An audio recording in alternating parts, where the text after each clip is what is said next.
One of the girls at our table said they would never let drugs take over their life after laughing at a homeless lady outside and hearing my struggle with addiction, so I told her that I'd never let food take over mine and weigh over 200 pounds like she was. I know how it sounds, but hear me out. I, 25F, was at a dinner out with a group of 6 girls all around my age.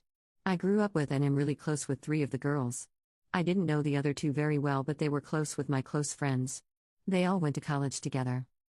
We were eating at a nice restaurant downtown in the city. Our table was up against a window and a homeless woman approached the window and was obviously on something or mentally ill. She waved at us and was saying something we couldn't hear over the noise inside. Everyone just looked at each other, giggled, and ignored her. It was pretty chilly out and she looked cold. I got up and met her outside and handed her a couple of bucks and wished her well. When I got back to the table, one of the girls I didn't know that well, I'll call her Emily, said, "Who just lets drugs take over their life? I would just never let myself get like that." I was fuming. I paused and looked at her. For some backstory, Emily is the heaviest girl in the group. We are all different body types. I am not skinny, she is plus-sized. Also, I am a recovering drug addict. My brother was also an addict and experienced homelessness at some point. He passed away of an OD when I was 17. My family is full of addicts. I continued down that path and addiction had me in its grips. My friends at the table went to college, I went to rehab and got sober. I said, "Yeah, exactly. I would never let myself get over 200 pounds, just put the fork down, am I right?" Everyone was silent. You could cut the tension with a knife. Emily looked at me clearly upset and explained how she had a thyroid issue and chronic fatigue syndrome, and for some people it's really hard to lose weight.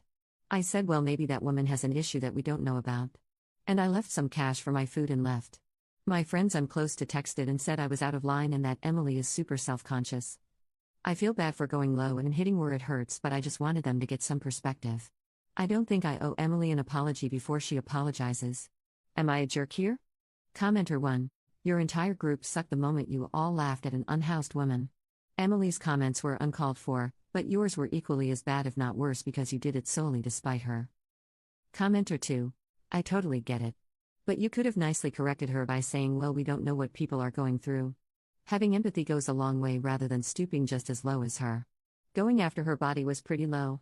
I understand that you were personally triggered. However, that does not give you a right to go after someone's looks. Update. Y'all are torn. Thank you some for the honesty and some for the kind words. Update. I asked Emily for a coffee this morning to apologize. We met and I started off with saying I was sorry for making it personal and making a comment about her appearance, and I would be really hurt if someone did that to me. Then went in to explain how her comment about addiction being a choice is really uneducated and offensive. She said, "Thanks for apologizing, but my dad is an alcoholic and he chose alcohol over my mom and I. I would just never do that." I tried to explain to her that her dad got to a point where he didn't have a choice anymore, he had a disease. And he probably felt shame every day for it. And I'm sorry that you didn't get what you needed as a kid or now. He probably didn't either, and that's why he found a way to cope, just like I did. She said she understands now and why she copes with food sometimes.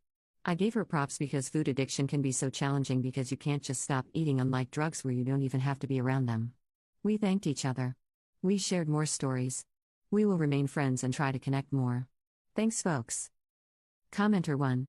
Everyone in this story needs a lesson in empathy. Commenter 2. Apologizing and then immediately pivoting to invalidating is wild.